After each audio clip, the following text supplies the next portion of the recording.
Hospital Porter's Pride and Dignity, Stop the New World Order. Welcome to HPANWO TV. Well, I'm back from the Rendlesham Forest 30th anniversary event. I got back this morning. I've basically been on the go since yesterday morning, and I must have got back at 11:30, and I'm absolutely exhausted. I've slept about 2 hours. I've eaten a packet of peanuts and a cheese stick. It was given to me by my friend Joanne, who gave me a lift to the event and back again. Thanks, Joe. Thank you very much. Nice to meet you. This is a very, very unusual conference, and it's. I'm very glad I went because it's been a real experience. I mean, like I said in the film and in the description box, it's a highly historical and unique occurrence. To appear on the 30th anniversary of this remarkable UFO event, and to meet the people who witnessed it, and to listen to their story while we actually visit the sites where it actually happened. It was. The conference was in this little village hall. It was in the village hall of Woodbridge. Well, it's called the community hall. Or it's a town really, not a village, but it's quite large. There's 300 odd people there, and they were standing. Some of them were standing. I'll tell you, there's that many people. It wasn't the usual UFO conference crowd either. I mean, I saw a few familiar faces who were there, but basically it was a completely new kind of type of person. A lot more older people were there. There was a lot of sort of people in RAF uniform, and there's a couple of people in veterans uniform. People who had sort of local accents. That sounds a bit West Country, but I recognise the local accent. So we're talking about servicemen and their families, and we're talking about local people from Woodbridge area.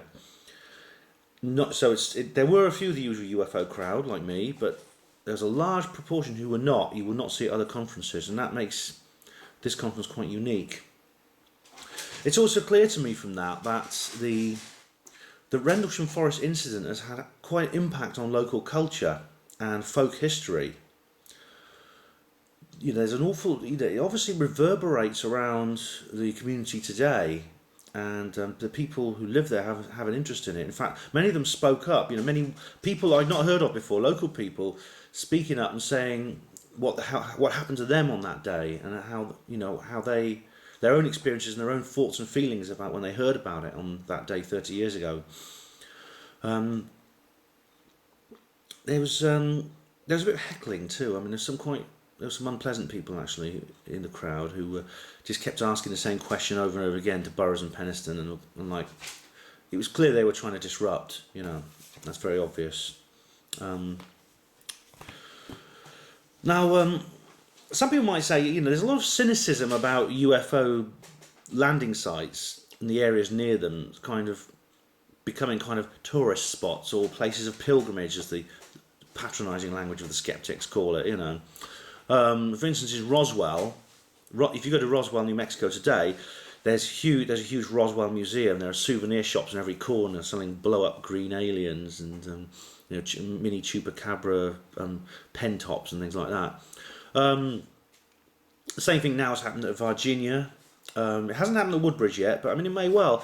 Now there's a lot of people don't like that. They sort of don't approve of it, and the skeptics jump on it and they say, well, there's obviously it's been good for business, this legend, oh yeah. But I'd say to those people, what's wrong with that, with a place and a community of people exploiting their history for their own prosperity? I mean, if you object to the Roswell shops and museums in Roswell, New Mexico, then you better go to Stratford and Avon and tell them to get rid of all the Shakespeare stuff. All right, because if you go to Stratford on Avon, it's Shakespeare. Every pub is called the Shakespeare Arms, the Romeo and Juliet Inn. There are Shakespeare hotels and Shakespeare-themed shops and theatres and everything. Right, that one man has made that town enormously prosperous, and the people there are enjoying that prosperity. The tourist trade, Americans, Japanese coming in from a long way off to see the place where Shakespeare lived. I don't think, I have no objection to that at all. And if a UFO landed in Oxford, and someone set up a UFO shop here somewhere, I'd congratulate them, and I think good for them. Why not, eh? So let's get off our moral high horse about about the kind of financial side of the UFO Roswell dividend. All right, I'm glad I got that off my chest. Now, the interesting thing about the Rendlesham Forest Incident, from what I've been thinking of, is that the area around Rendlesham Forest, because Rendlesham Forest is not an ancient woodland, actually, it's quite recent. It was planted less, in recent years as for forestry purposes and timber. But the area has a reputation for high strangeness. For example, the early Anglo-Saxon community of Sutton-Hoo is just outside the forest. This is an archaeological super site of a uniquely preserved early Anglo-Saxon community dating back from the early Middle Ages. It's quite unique, actually, because this was before Christianity came to Britain, before the missionaries arrived and basically turned us all into Christians. So when the archaeologists investigated Sutton-Hoo, they found signs of pagan-type religious beliefs and shamanic practices. For instance, the king's burial chamber has wolves carved on it, and wolves are an ancient pagan symbol of well-being and guardians of the underworld. So we're talking about a community that had some of this ancient shamanic pagan knowledge, which before it was destroyed by the church. And they chose to live in that area around by Rendlesham Forest, which I think is very significant. And I'm interested in the connection between Sutton-Hoo and the rest of the area. Now, my good friend Brian Allen, he thinks there's a link between the sightings in December 1980 and the nearby signal station of Orford Ness. Now, it's important, if you're going to watch this, do open up Google Earth and have a look at the area, and you'll see towards the east of Rendlesham Forest there's like a spit of land between the River Orr and the sea. The river runs around the edge of the sea with a tiny gap of land in between. Now that's Orford Ness, and on that you see antennas. The antennas from this old Cold War signalling research centre are still there. They carried out signals research all through the Cold War, transmitting massive amounts of electromagnetic energy into the local area. And also, they were doing experiments at that time because there was a lot of international tension at the time that the Rendlesham Forest sightings took place. Basically, what was happening was Poland was in severe peril. Lech Wałęsa had come to power and had brought down the communist government. The Soviet Union was threatening to invade Poland as a result of this. And this was only just over 20 years after the terrible genocide in Hungary, when something similar happened. The rebel government in Eastern Europe breaks ties with the Soviet Union, so the Russians send the tanks in to flatten everything and everyone. So there was a great deal of fear that might happen, and Thatcher and Reagan were warning the Russians, leave Poland alone. So there could have been a war over that,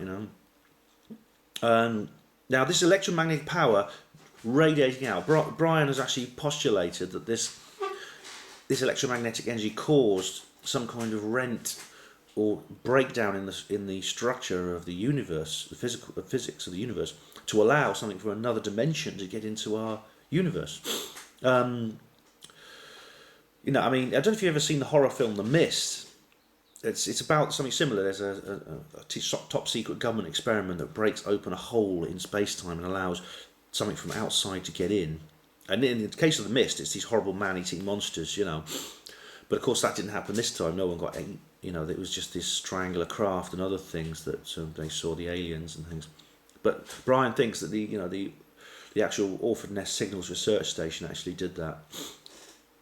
It's perfectly possible. The thing about you've got to be incredibly careful, because when you're messing around with opening up wormholes and breaking holes in space-time, anything could come through, absolutely anything. And the scenario in The Mist, you can't discount it as a possibility. There's Uncle Andrew, the character in C.S. Lewis's book, which was titled, I can't remember, about when they go into other worlds. He said you could meet anything, absolutely anything, and it's true. Also, there was nuclear weapons testing at Orford Ness. Not explosions, but they were testing detonators and things like that. There was a secret laboratory. It's closed down now. In fact, you can go and visit it. It's since the end of the Cold War. But it doesn't end there, because just up the coast from Orford Ness and Rendlesham Forest and Woodbridge is a place called Aldeburgh on this coast. It's a seaside resort. Now, there was a very, very significant UFO sighting there in 1916, 16, not 60, right? And this was long before there were sci-fi movies in cinemas, so you can't blame the media this time. A woman saw a very strange object, which doesn't really fit in with modern ufology, really, like a platform with a rail around it and men standing, humanoid aliens standing on it, Nordic type aliens. Also, I mean, you go further up the coast, just when you get to the border with Norfolk, and there's a town called Lowestoft, and there was a major flap in the 1990s there. Some excellent footage was taken as well. So, that whole area, that Suffolk coastline, seems to be a hotbed of paranormal vitality. So it's, the Rendlesham Forest Incident in 1980 is just one of many.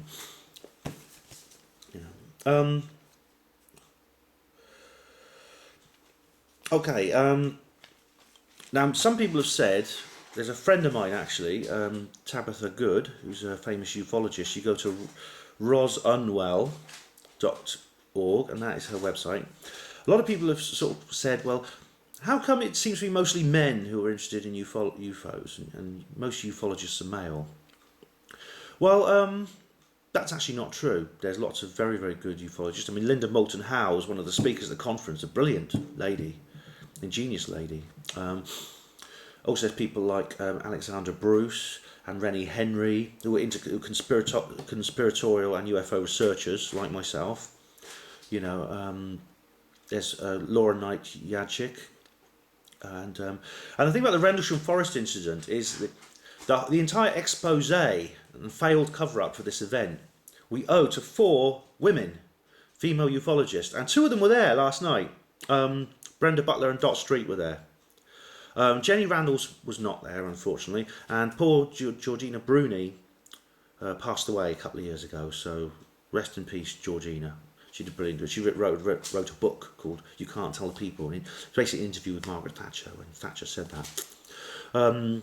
So these 4 ladies, we have to thank them for bringing this out. So, I mean, the contribution of women in ufology is enormous, and I don't think Tabitha really has to worry about anything. I mean, she herself has a very extensive website, and she's just one of many ladies who are interested in UFOs. There were plenty of them there last night. There's a lady called Joanne who gave me a lift, and who gave me a lift back as well to the town. One last thing, right? I did something rather stupid, and I don't want you to do it too. Okay? I thought I'll save myself some money, but seeing as the conference is going to go on till late at night, and the tour went on till about 2 a.m.